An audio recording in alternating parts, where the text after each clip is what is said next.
Hello 8th class students, here is chapter number 5 of science, coal and petroleum. Resources provided by nature, जो resource हमें nature ने दिए हैं are called natural resources, उनको natural resources कहते हैं। जैसे माउंटेन है, प्लांट्स हैं, हमारी अर्थ है, ये सब हमें नेचर से मिल रहा है, ये नेचुरल रिसोर्सेज हैं। Air, water, sunlight, forest, coal, petroleum, natural gas and minerals are all natural resources. ये सभी क्या हैं? नेचुरल रिसोर्सेज हैं। मैनी इंडस्ट्रीज, बहुत सारी इंडस्ट्री लाइक फिशिंग, जैसे फिशिंग की है, माइनिंग की है, hunting, agriculture and forestry revolve around the sensible use of natural resources. इन सब इंडस्ट्रीज को इनडायरेक्टली किस पे डिपेंड रहना होता है? नेचुरल रिसोर्सेज पर। सबको कुछ ना कुछ, जैसे प्लांट से कुछ चाहिए, सनलाइट चाहिए, तो इन्हें कुछ कहीं ना कहीं पर नेचुरल रिसोर्सेज पर डिपेंड रहना पड़ता है। Natural resources are classified, natural resources को क्लासीफाई किया गया है, ग्रुप बना दिया गया है as renewable and non renewable resources.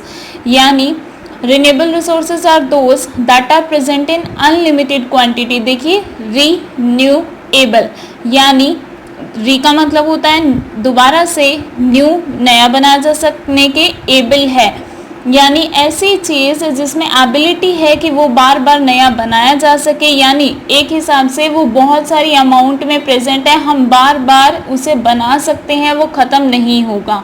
यानी ऐसे रिसोर्सेज जो प्रेजेंट है अनलिमिटेड क्वांटिटी में, बहुत ज़्यादा मात्रा में प्रेजेंट है इन नेचर में, और those that will replace themselves over time, और जो टाइम के साथ अपने आप को रिप्लेस कर देते हैं, नई चीज़ उसकी जगह पर आ जाती है, that is renewable. These resources are not likely to be exhausted by human activities। जो ह्यूमन एक्टिविटीज़ है, जैसे हम लोग उसका यूज़ कर रहे हैं या इनडायरेक्टली उसका यूज़ कर रहे हैं, तो ह्यूमन एक्टिविटीज़ की वजह से ये रिसोर्सेज जो रिन्यूएबल रिसोर्सेज हैं वो एग्जॉस्ट कभी नहीं होते, ख़त्म नहीं होते। एज दे आर अनलिमिटेड, क्योंकि वो बहुत ज़्यादा अमाउंट में, अनलिमिटेड अमाउंट में प्रेजेंट है, they are called inexhaustible resources, इसीलिए इन्हें इनएग्जॉस्टेबल यानी ना ख़त्म होने वाले रिसोर्स कहा जाता है। Some example of renewable resources, देखिए अभी अभी आपको 2 डेफिनेशंस पता चल रही हैं। रिन्यूएबल रिसोर्सेज और इनएग्जॉस्टेबल का मीनिंग सेम है, दोबारा नया बनाया जा सके, जो अनलिमिटेड अमाउंट में प्रेजेंट है और जो ख़त्म ना हो, दोनों का मीन सेम है। जैसे एयर है, सनलाइट है, वाटर है, etcetera.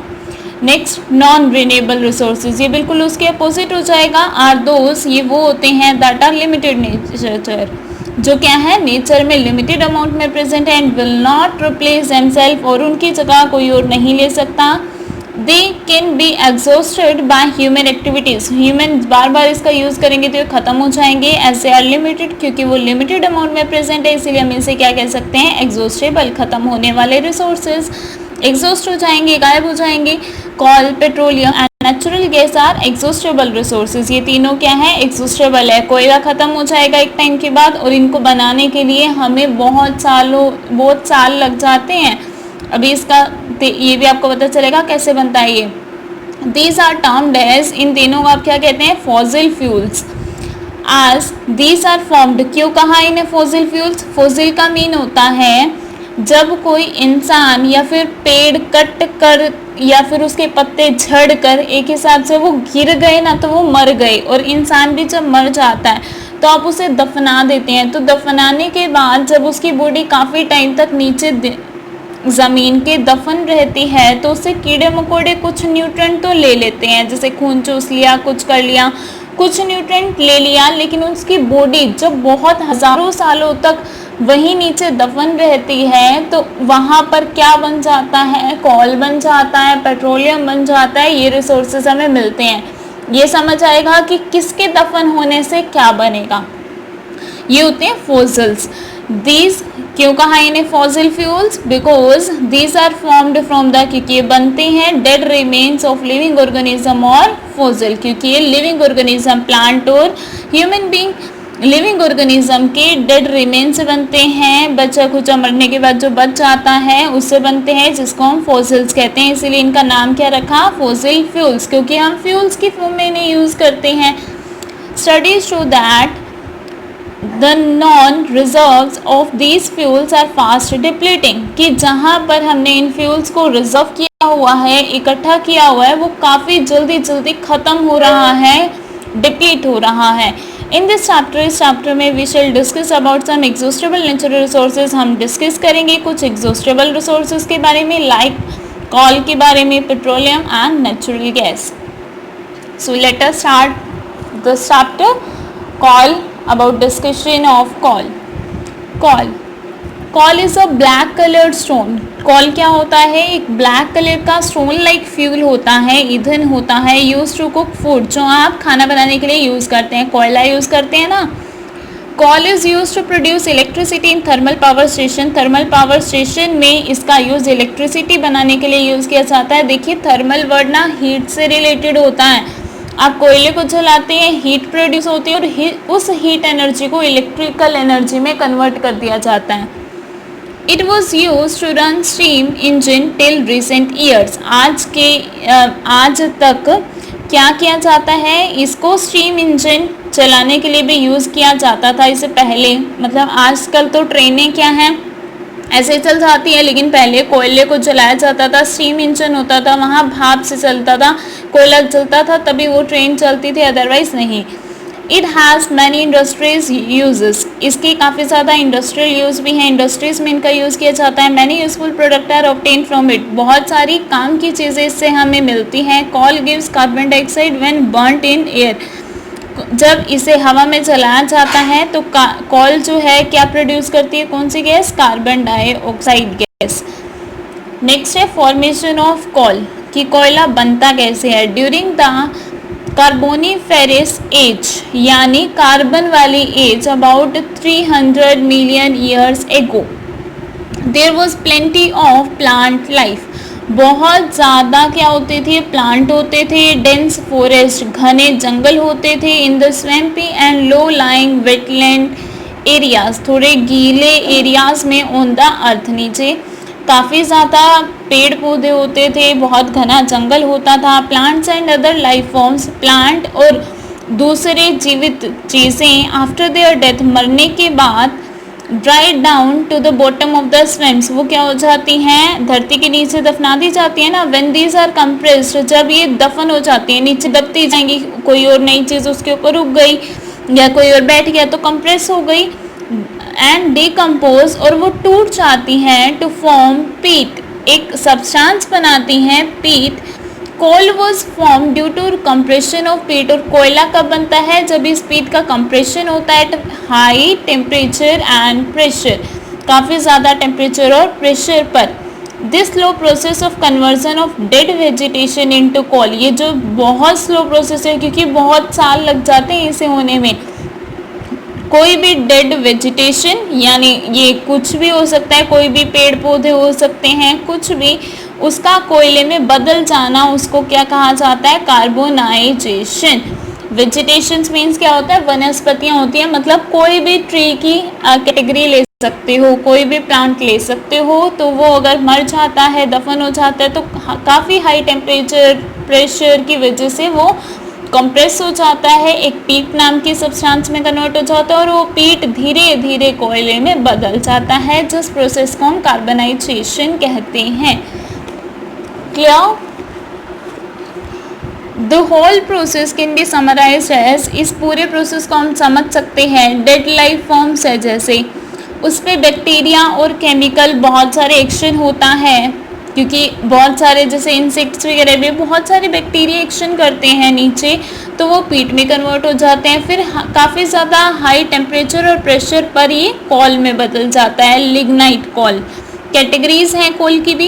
As coal undergo through more heat and pressure, क्योंकि कोयले के ऊपर बहुत ज़्यादा हीट और प्रेशर रहता है, it becomes lighter in carbon content, sorry richer, ये क्या हो जाता है? इसके अंदर कार्बन की मात्रा बढ़ जाती है। लिग्नाइट कोयल हीट प्रेशर में बिटुमिनस कोयल बनता है, फिर ये एंथ्रासाइट, इतने सारे चेंजेस होते हैं, फिर ये हमारे काम लायक बनता है।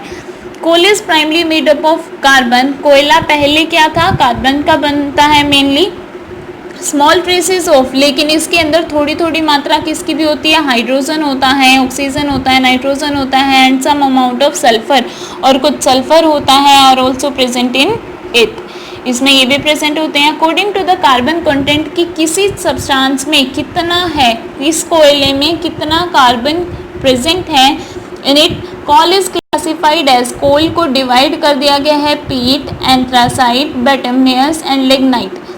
सबसे ज़्यादा देखिए, सबसे पहले वो पीट में कन्वर्ट होता है जिसमें कार्बन की अमाउंट होती है कम, फिर वो लिग्नाइट में होता है, कार्बन की अमाउंट थोड़ी बढ़ जाती है, फिर वो बिटुमिनस बनता है, फिर थोड़ी सी और बढ़ गई।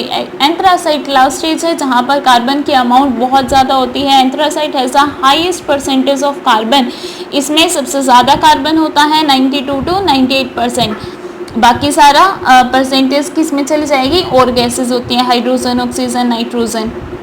And is consider as the best quality coal, और इसको सबसे अच्छे क्वालिटी का कोयला माना जाता है to produce heat, heat produce करने के लिए। बिटुमिनस कंटेन्स अबाउट, बिटुमिनस जो इसकी पहले वाली कैटेगरी थी उसमें 60 to 80% होता है, ये पावर जनरेशन के लिए यूज़ होता है। लिग्नाइट में सबसे कम होता है 35%, और जो पीट सबसे फर्स्ट स्टेज थी उसमें सिर्फ 10 to 15% ही होता है। It on burning gives out a lot of smoke, क्योंकि इसमें कार्बन की अमाउंट कम है तो ये जब जलाया जाता है ना तो इसमें धुआं बहुत ज़्यादा निकलता है। As coal is formed from the remains of vegetation, क्योंकि कोयले को बनाया हुआ है वेजिटेशन के बचे खुचे से, प्लांट्स, वनस्पति, इन सब से, it is called a fossil fuel, इसे फॉसिल फ्यूल कहा जाता है। Next, extraction of coal, coal को हम कैसे अलग कर सकते हैं। नीचे तो हमें क्या मिला, कोयले के साथ अलग अलग अमाउंट भी होगी, कुछ मिट्टी वगैरह भी होगी, तो हम उसको एक्सट्रैक्ट अलग कैसे कर सकते हैं, अपने काम लायक कैसे बना सकते हैं। Coal is extracted from coal, coal को कोयले के सीन्स से निकाला जाता है, आइदर थ्रू सरफेस माइनिंग और अंडरग्राउंड माइनिंग। माइनिंग क्या होती है, जैसे खदानें बनी होती हैं, या तो ज़मीन के ऊपर सरफेस पे या फिर अंडरग्राउंड खदानें बनी होती है, जहाँ पर कोयला जिस फॉर्म में हमें मिला है ज़मीन के नीचे से उसे एक्सट्रैक्ट किया जाता है, उसमें से कोयले को अलग किया जाता है। Surface mining is used when coal is found close to the surface, surface mining तब यूज़ की जाएगी जब कोयला मिलेगा सरफेस के पास या फिर हिल साइड पर, ऊपर मिलेगा पहाड़ों पर। Underground mining is used to extract coal that is deep beneath the surface of the earth, और अंडरग्राउंड कब यूज़ किया जाएगा, जब हमें धरती के बहुत ज़्यादा नीचे तक हमें कोयला मिलेगा तो हम अंडरग्राउंड वाले में साफ कर लेंगे उसे। Coal is processed in the industry to get, coal को आगे काम में प्रोसेसिंग की जाती है इंडस्ट्री में टू गेट यूजफुल प्रोडक्ट, इससे यूजफुल प्रोडक्ट बनाए जाते हैं, सच एज कोक, जैसे कोक बनता है, कोल तार बनती है जो आपने देखा होगा सड़कों पर ब्लैकिश कलर का होता है, कोल गैस बनती है इससे। इन दिस प्रोसेस कोक भी आपने देखा हुआ है, बजरी। इन दिस प्रोसेस, इस प्रोसेस में coal is heated strongly in the absence of air, इसे बिना एयर के एब्सेंस में गर्म किया जाता है। दिस प्रोसेस इज कॉल्ड, इस प्रोसेस को कहा जाता है डिस्ट्रक्टिव डिस्टिलेशन ऑफ कोल, यानी बिना एयर के प्रेजेंस में जब हम किसी चीज़ को गर्म करते हैं तो उस प्रोसेस का नाम होता है डिस्ट्रक्टिव डिस्टिलेशन। नेक्स्ट, कोक को अब डिस्कस करते हैं। Coke is almost pure form of carbon, ये बजरी है, ये कार्बन की प्योर फॉर्म है, बजरी की तरह होती है। कोक इज अ पोरस, ये कैसी है, पोरस है, मतलब इसके अंदर छेद होते हैं, ब्लैक सब्सटेंस है, सिमिलर टू कोल, कोयले की तरह ही दिखता है ये। It has high percentage of carbon, इसमें बहुत ज़्यादा कार्बन की अमाउंट है। Very low percentage of impurities, impurities काफ़ी कम है।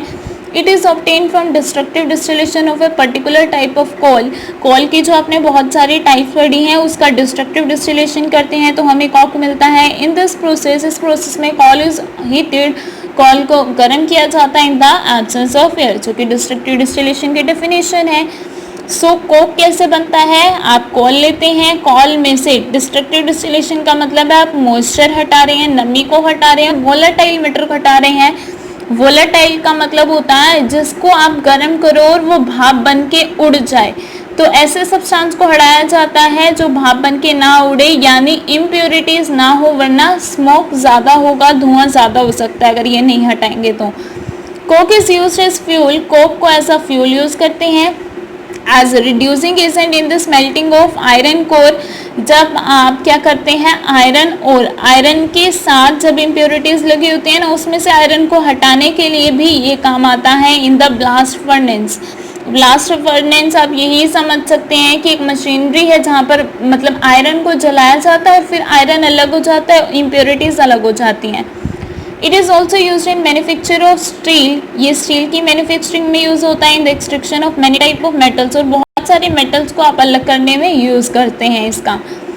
नेक्स्ट है कोल तार। कोल तार इज अ ब्लैक, ये भी ब्लैक कलर का होता है, थिक विस्कस लिक्विड। विस्कस होता है चिपचिपा, जैसे तेल होता है ना, मोटा सा भी और थोड़ा चिपचिपा भी। And a mixture of almost 100 of chemical compound, इसके अंदर बहुत ज़्यादा केमिकल कंपाउंड्स का, ऑलमोस्ट 100 केमिकल कंपाउंड का ये मिक्सचर होता है। It is use as a starting material for manufacturing synthetic dyes, इसको सबसे एज अ स्टार्टिंग मटेरियल लिया जाता है। मतलब सिंथेटिक डाई बनाने के लिए सबसे पहले आपको कोल तार ही चाहिए। एक्सप्लोसिव्स बनाने के लिए, मतलब बॉम्ब टाइप ये सब्सटेंस बनाने के लिए, परफ्यूम बनाने के लिए, ड्रग्स बनाने के लिए, प्लास्टिक बनाने के लिए, सिंथेटिक रेजिन्स बनाने के लिए, पेंट बनाने के लिए, स्टेन, सब में स्टार्टिंग मटेरियल यही चाहिए, आपको इसकी ज़रूर पड़ती है। कोल तार डिस्कस हो गया।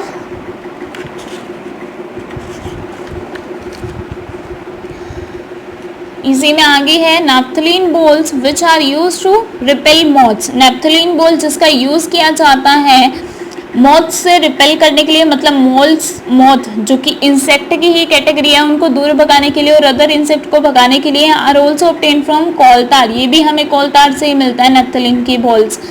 Till about few decades ago, कुछ सालों पहले coal tar was use as a binding material in the surfacing the roads. इसको कैसे किया जाता था, रोड पर बाइंडिंग के लिए, जो आपने देखा है सिम वो डाला जाता है ब्लैक कलर की मशीनरी से, तो वो कोल तार ही होता है जो सड़कें बनाने के लिए यूज होता है। नाउ ए डेज ब्यूटीमेन अ पेट्रोलियम प्रोडक्ट, आज के दिनों में क्या होता है, पेट्रोलियम का यूज कर लेते हैं। Is use in place of coal tar for this purpose, इस पर्पज में कोल तार की जगह हम पेट्रोल के प्रोडक्ट का यूज कर लेते हैं। नेक्स्ट है coal gas. Coal gas is obtained during the process of coal to get coke. Coal gas हमें तब मिलती है जब हम कोल से कोक बना रहे होते हैं। It is mainly used as a fuel industries में एज अ फ्यूल हम इसका यूज करते हैं अराउंड कोल प्रोसेसिंग प्लांट्स के पास। And another by product obtained from the destructive distillation of coal is ammonia. जब हम कोल का डिस्ट्रक्टिव डिस्टिलेशन करते हैं तो हमें एक और एक्स्ट्रा प्रोडक्ट मिलता है। बाय प्रोडक्ट का मतलब है जो चीज़ हमें चाहिए थी, हमें तो क्या बनाना था, कोल से कोक बना रहे थे, लेकिन डिस्ट्रक्टिव डिस्टिलेशन करते हुए लेकिन कुछ और भी सब्सटेंस एक्स्ट्रा मिल रहे हैं, जैसे अमोनिया मिला, कोल गैस मिली, तो ये एक्स्ट्रा प्रोडक्ट है जिन्हें बाय प्रोडक्ट कहा जाता है। It is use for making fertilizers. Ammonia का यूज़ फर्टिलाइजर खाद बनाने में किया जाता है, like ammonia sulphate, ammonium super phosphate etcetera. Next है यूजेस ऑफ कोल। कोल के क्या क्या यूजेस हैं। Coal is the largest source of fuel, ये हमारे यहाँ पर सबसे ज़्यादा बड़ा सोर्स है फ्यूल का। Use to generate electricity world wide, जिससे हमारे पूरे वर्ल्ड में इलेक्ट्रिसिटी का जनरेट किया जाता है, बनाई जाती है। Coal is use in manufacturing industries for heat and power application. ये क्या किया जाता है, हीट और पावर की ज़रूरत के लिए जो इंडस्ट्रीज है वहाँ पर भी बनाया जाता है कि यूज़ होता है। Coal is use to make steam for heating, जो हीट करने के लिए स्टीम भाप बनाई जाती है, उसके लिए भी आपको कोयला चाहिए। It is use as a coke in steel making, और कॉक की फॉर्म में इसका यूज़ स्टील बनाने के काम आता है। Now the next topic is petroleum. We have covered coal, now we will discuss about petroleum. Petroleum is a natural resource formed from organisms living in the sea million of years ago. Petroleum भी एक natural source है कोयले की तरह, ये भी हमें living organism से मिलता है, लेकिन कहाँ के, जो कि सी के अंदर की लिविंग बींग्स हैं, जो सी के समुद्र के अंदर रहते हैं, जैसे फिश हो गए और लिविंग थिंग्स है, या उनके प्लांट्स हैं। सी में रहने वाली चीज़ों को जब बहुत सालों तक, वो भी क्या है, जब मर जाती हैं तो वो सी में, जैसे पहले तो वो ऊपर तैर रही थी, मरने के बाद वो नीचे की ओर धरती के साथ चिपक जाती हैं, और फिर जब और चीज़ें मरती हैं वो उसके ऊपर ऊपर इकट्ठा होती रहती हैं, तो काफ़ी ईयर्स के बाद वो किस में कन्वर्ट हो जाते हैं, पेट्रोलियम में। सो ये भी हमें कहाँ से मिले, dead remains of plants and animals. So ये भी क्या है, फॉसिल्स हैं, और ये फ्यूल्स कौन सा कहलाएगा, फॉसिल फ्यूल कहलाएगा। It is a dark colour है, ऑयली है, liquid mixture with a very unpleasant odour, और इसकी स्मेल बिल्कुल भी अच्छी नहीं होती। ओड्योर मीन्स होता है स्मेल, प्लीजेंट मीन्स अच्छा, और अनप्लीजेंट मीन्स नहीं अच्छा। फॉर्मेशन ऑफ पेट्रोलियम, फॉर्मेशन कैसे बनता है petrol, petroleum and natural gas are formed from compressed organic matter. ये पेट्रोलियम भी और नेचुरल गैस भी ये कैसे बनाए जाते हैं, जब ऑर्गेनिक मैटर को कंप्रेस किया जाता है। ऑर्गेनिक मैटर क्या हो जाएंगे, ऑर्गेनिक मैटर का मतलब क्या होता है, जो चीज़ें हमें नेचुरली मिलती हैं, प्लांट्स या एनिमल से मिलती है। सो डेड रिमेन्स है, प्लांट्स और एनिमल्स के मर जाने के बाद जो उनकी बॉडी है वो भी तो ऑर्गेनिक हो गई।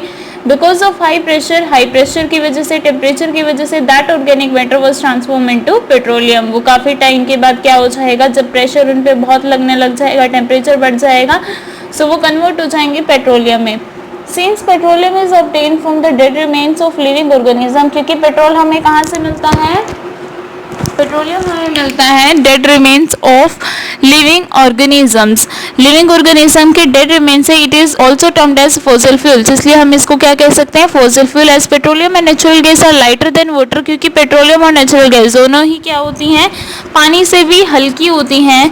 The deposit of petroleum and natural gas occur above that of water, इसीलिए जब ये इकट्ठा हो जाता है पेट्रोलियम और नेचुरल गैस, ये क्या चाहता है, पानी के ऊपर आ जाता है, क्योंकि हल्की चीज ऊपर बहेगी।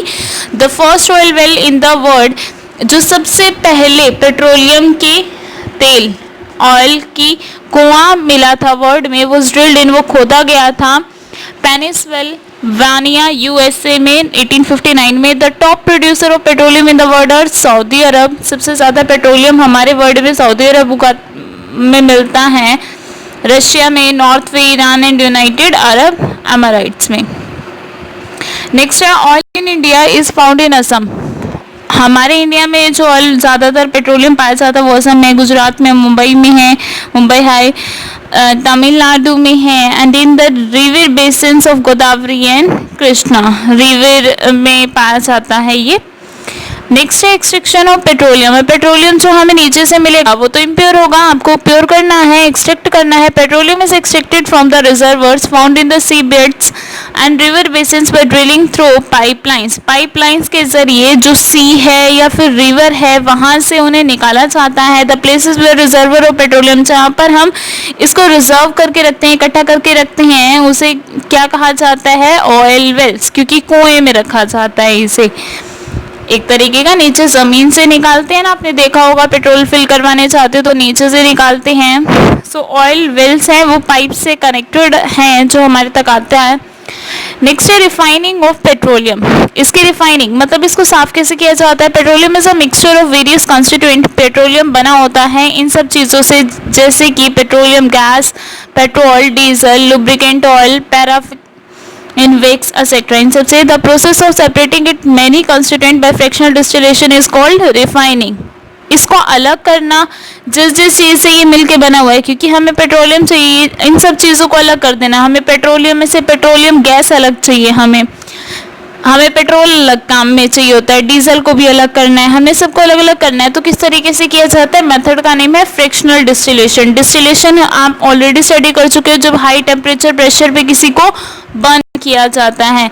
ये फ्रैक्शनल है, मतलब टुकड़ों में किया जाएगा, क्योंकि बहुत सारी चीज़ें मिक्स हैं, कोई चीज़ पहले उबल जाएगी, कोई चीज़ बाद में। इस प्रोसेस को क्या कहा, refining. It is refined in a petroleum refinery. अब इसे कहाँ रिफाइन किया जाएगा, कहाँ साफ किया जाएगा, पेट्रोलियम की रिफाइनरी में। एट द रिफाइनरी में क्या होता है, द क्रूड ऑयल, जो कच्चा ऑयल होता है, mixture is fraction into different components by fractional distillation।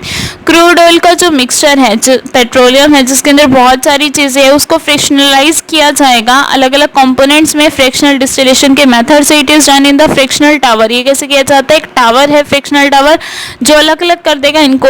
In this process, इस प्रोसेस में क्रूड ऑयल जो कच्चा ऑयल है इज हीटेड टू अबाउट, उसे बर्न किया जाता है 400 डिग्री सेल्सियस में इन फर्नेस, एक भट्टी में। And the vapour is fed into the tower, और जो वेपर वहां से भाप निकलेगी उसे हम क्या करेंगे? टावर्स में इकट्ठा कर लेंगे, अलग अलग चीज़ें हमारे अलग अलग मिल जाएंगी।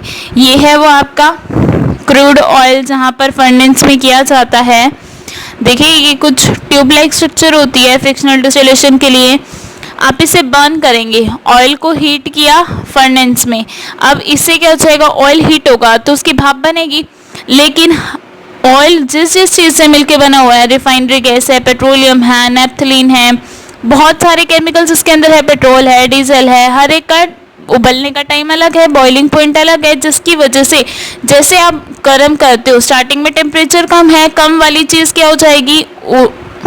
वेपर बन जाएंगे, रिफाइनरी गैस के बन गए 20 डिग्री सेल्सियस पर ही बन गए। 20 डिग्री पर आपने इसे पाइप से कनेक्टेड किया हुआ है कि ये क्या हो जाएगा? अब आप इसको अलग से फिल कर सकते हैं किसी भी कंटेनर में। रिफाइनरी गैस जैसे लिक्विफाइड एलपीजी का गैस सिलेंडर में डाल दिया तो ये बंद हो जाएगा। इसके बाद जैसे ही हो जाएगा फिर टेम्परेचर इंक्रीज होगा क्योंकि और गर्म होता जाएगा, 70 डिग्री पे जाके आपको पेट्रोल मिल जाएगा।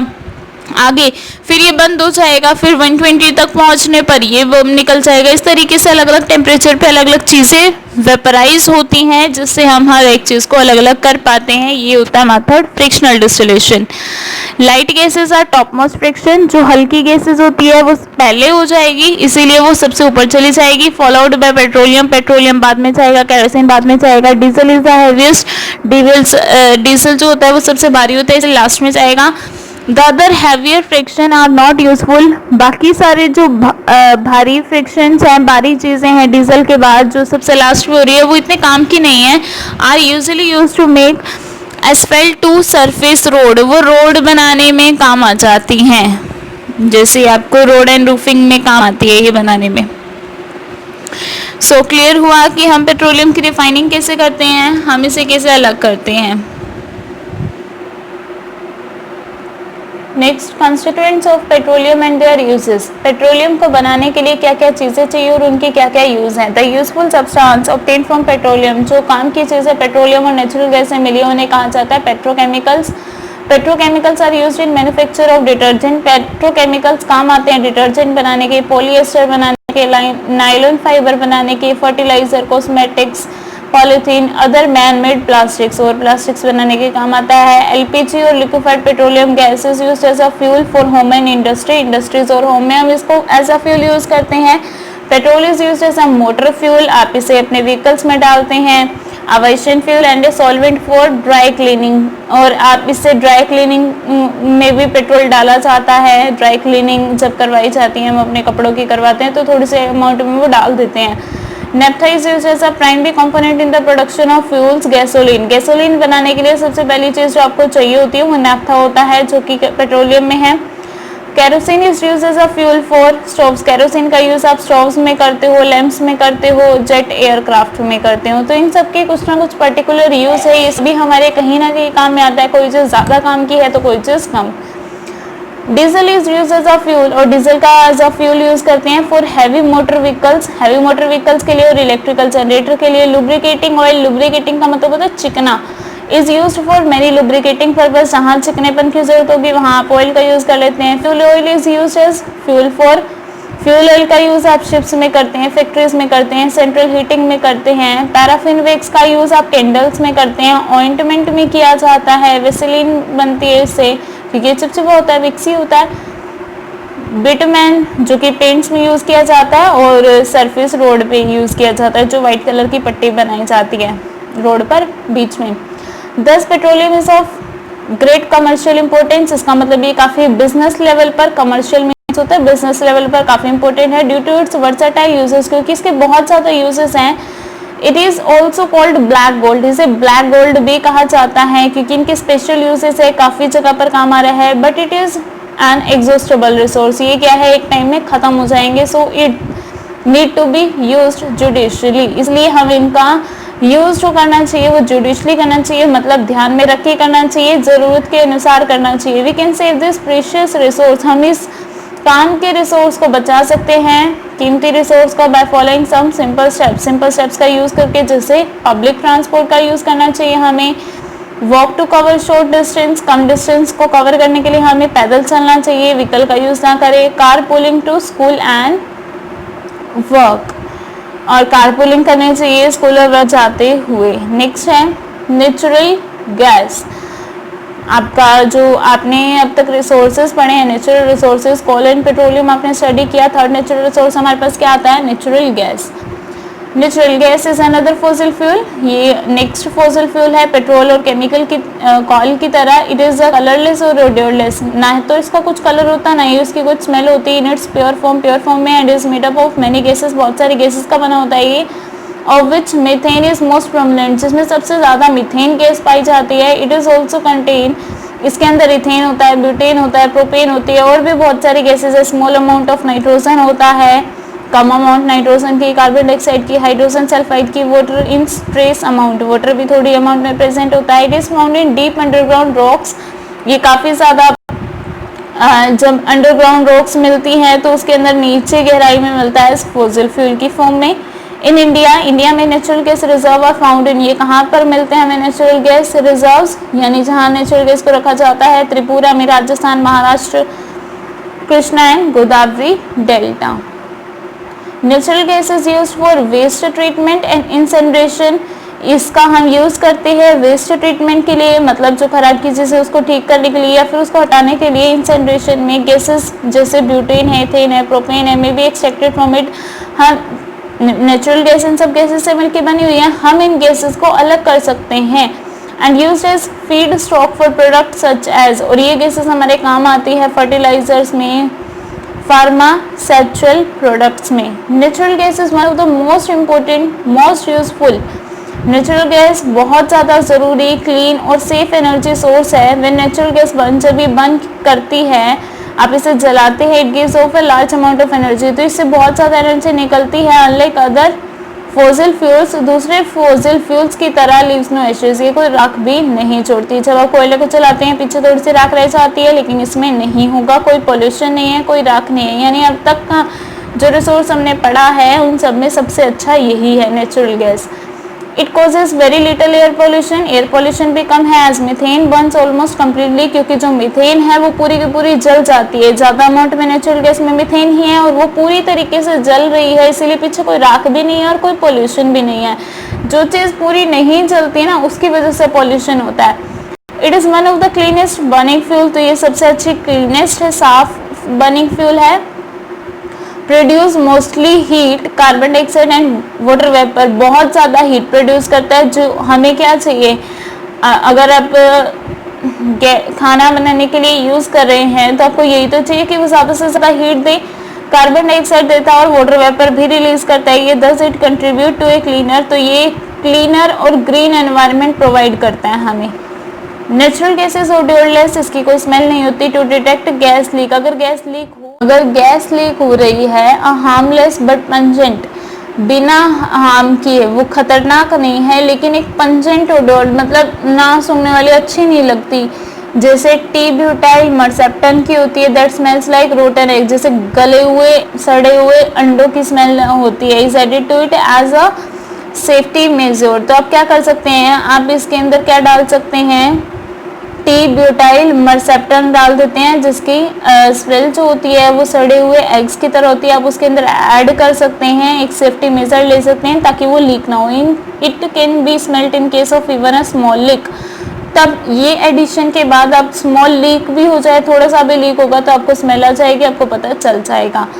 यूजेस ऑफ नेचुरल गैस, कहाँ यूज़ होता है, natural gas is use for following purpose, for cooking में यूज़ होता है, to run central heating and cooling system and cloth dryers, ये क्या है, कूलिंग सिस्टम्स में यूज़ किया जाता है, हीटिंग के लिए किया जाता है, क्लॉथ ड्रायर में यूज़ किया जाता है। For electricity generation through the use of gas turbine and steam turbine, gas turbine या स्टीम टर्बाइन का यूज़ करके जो इलेक्ट्रिसिटी हम जनरेट करते हैं वहाँ यूज़ किया जा सकता है। फैब्रिक्स बनाने में, glass, steel, plastic, paint and other product बनाने में नेचुरल गैस की रिक्वायरमेंट रहती है। नेक्स्ट है कंप्रेस्ड नेचुरल गैस, सीएनजी जिसे कहा जाता है। Natural gas is compressed to high pressure, natural gas को कंप्रेस किया जाता है काफ़ी ज़्यादा हाई प्रेशर पर और स्टोर रखा जाता है, इसे स्टोर किया जाता है इन हार्ड सिलेंड्रिकल और स्फेरिकल कंटेनर फॉर डिस्ट्रीब्यूशन, बाद में बांटने के लिए, डिस्ट्रीब्यूट करने के लिए इसे हार्ड सिलेंडर में भर के रखा जाता है। It is then known as, क्योंकि इसे कंप्रेस्ड कर दिया आपने, बहुत ज़्यादा प्रेशर अप्लाई करके, इसलिए इसे कंप्रेस्ड नेचुरल गैस कह देते हैं। Compressed natural gas is also distributed to home, इसे घरों तक डिस्ट्रीब्यूट किया जाता है, इंडस्ट्रीज तक थ्रू पाइप के जरिए। इन इंडिया में such a network of pipeline exist in Vadodara in Gujarat में है ये, और दिल्ली में है ऐसा पाइपलाइन का network. CNG is now becoming very popular, ये काफ़ी पॉपुलर हो रहा है क्योंकि इको फ्रेंडली है, ग्रीन फ्यूल है, अदर सिटीज़ में भी पॉपुलर हो रहा है। It is an excellent fuel for transport vehicles के लिए भी एक्सीलेंट है, from light duty trucks, auto rickshaw, taxi cab to delivery vans and heavy duty vehicles like buses. चाहे कितने ही कम छोटा व्हीकल है या बड़ा व्हीकल है, हैवी व्हीकल्स हैं, उन सब में ये काम की चीज़ है। Some natural resources are limited, कुछ नेचुरल रिसोर्सेज जो कि लिमिटेड हैं, petroleum, coal, petroleum, natural gas are all natural resources but available in limited amount, लेकिन ये कम अमाउंट में अवेलेबल है, सारे के सारे नेचुरल है। It is necessary to use them with care, क्योंकि लिमिटेड अमाउंट में खत्म हो जाएंगे, इसलिए हमें ध्यान से इनका यूज़ करना चाहिए। It take millions of year to form them, हमें बहुत साल लग जाते हैं इन्हें बनाने के लिए। द रेट एट विच, वो स्पीड जिस पे ये बन रहे हैं, दे आर कंज्यूमिंग, जिस पर हम इनको कंज्यूम कर रहे हैं, खपत कर रहे हैं, इज मोर रैपिड, वो बढ़ती जा रही है than the rate of formation, इतनी तेजी से वो बन नहीं रही जितनी तेजी से हम उसे खत्म कर रहे हैं। The following table show the estimated period these will last, तो ये क्या है कि एस्टिमेटेड लास्टिंग पीरियड है कि हमने इतने टाइम पहले इसको अच्छे से देखा था, ज़्यादा अमाउंट में था। So there is a need to find alternate source of energy, इसलिए आज की ज़रूरत हो गई है कि हम इसकी जगह पर कोई और इसकी जगह पर ऑप्शन चूज़ कर लें कि हम उनका भी यूज़ कर लें। मोर एवर, इसके अलावा burning fossil fuel release carbon dioxide into air, जब हम इनको जलाते हैं तो उसकी वजह से हवा में कार्बन डाइऑक्साइड रिलीज होती है, जिसकी वजह से ग्लोबल वार्मिंग होती है। Do you know what is global warming? Global warming क्या होता है? हमारे एटमॉस्फेयर में बहुत ज़्यादा कार्बन डाइऑक्साइड जब बढ़ जाती है तो हमारा टेम्परेचर बढ़ जाता है, एटमॉस्फेयर में बहुत ज़्यादा गर्मी हो जाती है। Our earth is covered with an envelope of air called atmosphere, हमारा अर्थ एक एयर की एनवेलप से ढका हुआ है, एयर की ब्लैंकेट है जैसे अर्थ के ऊपर, जिसे एटमॉस्फेयर कहते हैं। Atmosphere maintains the earth temperature, यही एटमॉस्फेयर अर्थ के टेम्परेचर को मेंटेन रखता है। Some of the gases in the atmosphere have property to trap the sun heat, क्योंकि कुछ गैसेस की ऐसी प्रॉपर्टी होती है कि वो सन की हीट को ट्रैप कर लेता है, खुद फंसा लेता है। These gases do not allow the heat to escape, ये गैसेस हीट को भागने नहीं देती इनटू द स्पेस पे वापस। This keep the earth warm, ये गैसेस हमारी अर्थ को गर्म रखती हैं। But when the concentration of these gases specially carbon dioxide and methane increases, लेकिन अगर ये गैसेस स्पेशली कार्बन डाइऑक्साइड और मीथेन हमारे एटमॉस्फेयर में बढ़ जाए, it lead to rise in average earth average temperature, तो टेम्परेचर जितना बढ़ाना चाहिए था ना उससे बहुत ज़्यादा बढ़ जाता है। This is called global warming, इसे ग्लोबल वार्मिंग कहा जाता है। Global warming cause climate change on the earth, इसकी वजह से हमारा मौसम बदल जाएगा। This result into melting of polar ice, इसकी वजह से पोलर आइस मेल्ट हो जाएगी। जो अपने पहाड़ी इलाके सुने हैं जहाँ पर बर्फ़ रहती है, तो वहाँ सब पर सबका क्लाइमेट चेंज हो जाएगा। राइज इन सी लेवल का राइज हो जाएगा, पानी बहुत ज़्यादा ऊपर तक आ जाएगा। Submerging of low lying areas near the sea के पास आ जाएंगे कुछ एरियाज, मर्ज हो जाएंगे ये लोग आपस में। There is need to use these resources, इसलिए आज की ज़रूरत है कि हम इन रिसोर्सेज का यूज़ ध्यान से करें, so that they can last longer, ताकि ये काफ़ी सालों तक और चल जाएं। Be available for coming generation, और हमारी आगे वाली जनरेशन को भी अवेलेबल हो जाएं, वो भी इनका यूज़ कर सके। The petroleum conservation reserves association, जिसे PCRA कहा जाता है, PCRA of India has given some tips, इसलिए उन्होंने कुछ टिप्स दिए हैं हाउ टू सेव पेट्रोल, की पेट्रोल और डीजल को आप ड्राइविंग के टाइम पे कैसे सेव कर सकते हैं। Drive vehicle eight a constant and moderate speed, आपको एक पर्टिकुलर बीच की ना तो फास्ट ना ही स्लो, मॉडरेट स्पीड होनी चाहिए और कांस्टेंट रखनी है, बार बार चेंज नहीं करनी चाहिए, क्योंकि उससे पेट्रोल डीजल ज़्यादा खपत होती है। वाइल वेटिंग, जब आप ट्रैफिक जंक्शन है, ट्रैफिक जैम है, तो उस टाइम पर आपको इंजन को ऑफ कर देना चाहिए। Ensure correct tyre pressure, tyre का प्रेशर सही होना चाहिए। Ensure regular maintenance of the vehicle, vehicle की रेगुलर आपको मेंटेनेंस करनी चाहिए। Tips for conserving natural resources at home and school. आप होम और स्कूल पे कैसे रिजर्व कर सकते हैं। Switch off light and electrical appliance when not in use, क्योंकि इलेक्ट्रिसिटी कैसे बनी है, इन्हें कोयले की मदद से बनी है ना, तो आप इनको इलेक्ट्रिसिटी बचाओगे तो वो भी बच जाएगा। तो जब आपको ज़रूरत ना हो तो आप लाइट और इलेक्ट्रिकल अप्लायंस को ऑफ कर दे। Turn off fans, bulbs, TV while leaving the room. जब आप घर बाहर जा रहे हैं अपने कमरे से तो इनको बंद कर दीजिए। Do not let the tap run while brush. जब आप ब्रश कर रहे हैं या अपना हाथ साबुन से धो रहे हैं तो अपने टूटी को टैप को ओपन नहीं रखना चाहिए। Check all leaky taps. कोई टैप अगर लीक कर रहा है तो उसे चेक करते रहना चाहिए। एक शॉर्टर शावर्स जो है वो छोटे वाले यूज़ करने चाहिए क्योंकि उससे ज़्यादा पानी वेस्ट नहीं होगा। Buy rechargeable batteries and a charger for them. एक रिचार्जेबल बैटरी और चार्जर आपको खरीद लेना चाहिए। Avoid plastic bag and recycle from newspaper. Plastic bag का यूज़ नहीं करना चाहिए और अपने न्यूज़पेपर को भी रिसाइकिल करते रहना चाहिए। सो ये था नेचुरल रिसोर्सेज जिसमें हमने कोल, पेट्रोलियम और नेचुरल गैस के बारे में स्टडी किया और उनकी कंजर्वेशन पढ़ी है। I hope you all understand this lesson very well. Thank you and have a nice day.